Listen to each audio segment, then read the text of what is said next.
ताहिर की दुआ तो सुन ले खुदा, मरकज़ ये सदा आबाद रहे। मेरी मुराद हाफिज मोहम्मद मुश्ताक सल्लमू हैं, वो आए और तकरीर पेश करें। मोहम्मद मुश्ताक। अस्सलामु अलैकुम वरहमतुल्लाहि वबरकातुहू।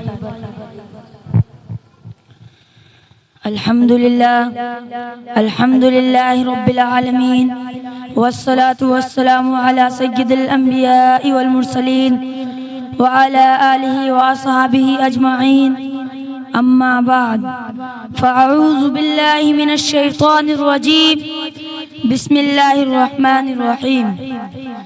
व आंतुमुल अअलौना इन कुंतुम मुमिनीन।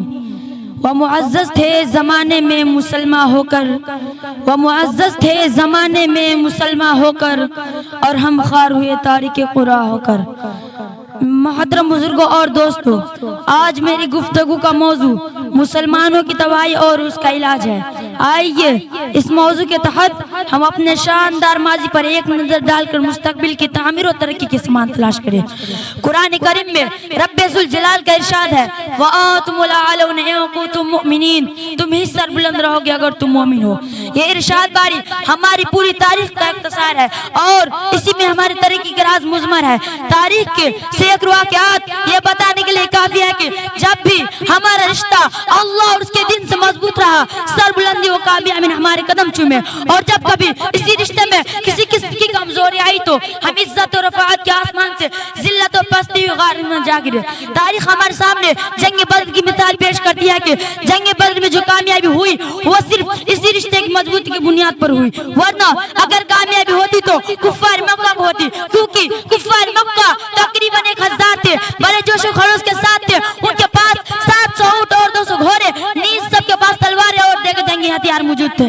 इधर अबू जहल, उतबा, शैबा, वलीद, हंज़ला, उबैद, आस, हर्ष, उमय्या बिन खल्फ, नफरा बिन हर्ष, अब्दुल मुत्तलिब जैसे शुजाअत के पैकर आदमकार थे। और इधर बेचारे मुसलमान बेसर सामान कुल तादाद 313 और सवारी के लिए कुल 2 घोड़े और 70 ऊंट है। एक एक पर 3-3, 4-4 लोग सवारी हैं और पैदल ही सफर कर रहे हैं। और किसी के पास निज़ा और कमान है तो तलवार नहीं, और किसी के पास तलवार है तो निज़ा और कमान नहीं। मेरे मोहतरम बुजुर्गों और दोस्तों, जब मक्का में बदर में पहुंचते हैं तो देखते हैं कि कुफार मक्का बुलंद मकाम पर खैमतन हो चुका है, जहां पानी की फरावानी है। बेचारे मुसलमानों को पस्त और यतीली ज़मीन पर खैमतन होना पड़ा।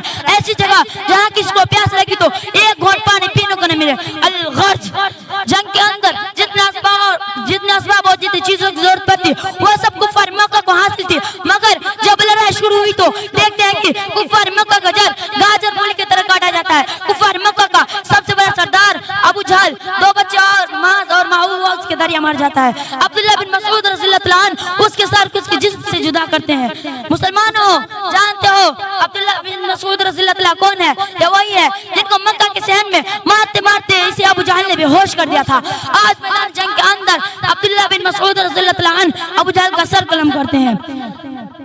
उमय्या बिन खल्फ अबू जहल के बाद कुफार मक्का का सबसे बड़ा सरदार समझा जाता था, लेकिन अपने साथियों को इस तरह मकतूल, लेकिन अपने हज़रत बिलाल हबशी रज़ियल्लाहु अन्हु उसके पीछे भागे और भागकर करीब पहुंच गए।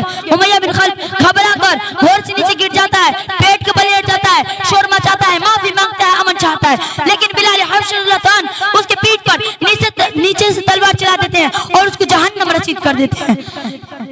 इस्लाम के नौजवानों, जानते हो बिलाल हबशी रज़ियल्लाहु अन्हु कौन है? ये वही है जिनको ये उसी उमय्या बिन खल्फ के गुलाम है। जब इस्लाम कबूल किया तो मक्का के अंदर दोपहर के वक्त तपती हुई रेत पर लेटाकर पत्थर की बरपीट चट्टान रख देता था ताकि हरकत न कर सके। रात को जंजीरों में बांधकर कोहरे लगाता और अगले दिन और ज्यादा जख्मी किया जाता ताकि हरकत से बेकाब होकर इस्लाम फेर दे या यूं ही तरफ तरफ कर मर जाए। पैरों में रस्सी बांधकर मक्का की गलियों में घसीटा देता, तरह तरह की अज़ियत और तकलीफें दी जाती, यहाँ तक के तकलीफ देने वाले थक जाते, उकता जाते। कभी उमय्या बिन खल्फ बन मरता, कभी अबू जहल बन मरता।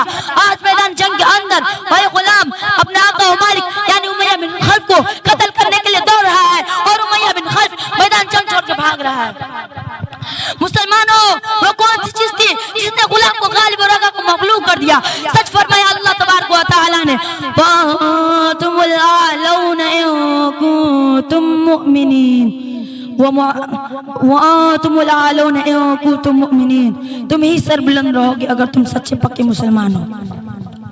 इसी तरह बहुत सारे कुफ्फार मक्का अपने साथियों को इस तरह मकतूल होते देखकर घबराकर मैदान जंग छोड़कर भागने लगे। 70 मकतूल हुआ और 70 गिरफ्तार, और मुसलमानों को ऐसी फतह हासिल हुई जिसको तारीख फरमाश नहीं कर सकते।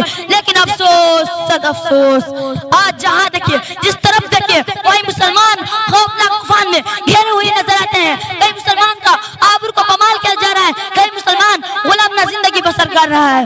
हजरात, आज हम और तुम उन दुलूस को नहीं जानते, हालांकि एक वो जवान था, हालांकि एक वक्त में आज हम और तुम उन दुलूस को नहीं जानते, हालांकि उन दुलूस एक वक्त में मुसलमानों की सबसे बड़ी ताकत और हुकूमत थी। पूरी दुनिया में शान और शौकत की शहर थी और वहाँ तकरीबन 750 साल मुसलमानों की हुकूमत रही। और आज वहाँ की हालत है कि एक मुसलमान भी नाम लेने को नजर नहीं आता।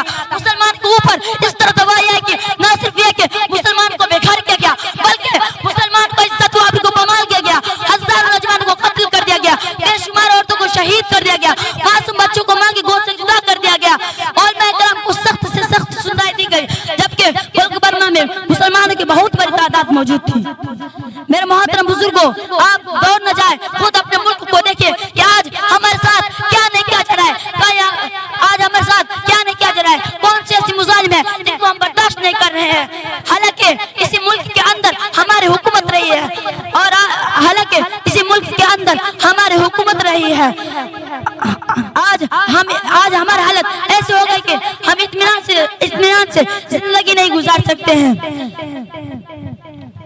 अल्लामा इकबाल ने क्या खूब कहा है, मगरिब के वादिलों में गूंजेगी अज़ा हमारी, मगरिब के वादिलों में गूंजेगी अज़ा हमारी, तमता न था किसी से सहले रवा हमारा। उम्मत मुस्लिमा के धड़कते हुए दिलो, आज पूरी दुनिया में हमारे लिए वहशत वाबरी की आजगा बनी हुई है, वहशत वाबरियत की आजगा बनी हुई है। हालांकि एक जमाना था कि दुनिया की हर चीज सोन दी गई थी, हम जिस तरफ कदम बढ़ाते बढ़ते और फैलते चले जा रहे थे। बातिल की कोई ताकत हमारे राह में हायल नहीं हो सकती थी।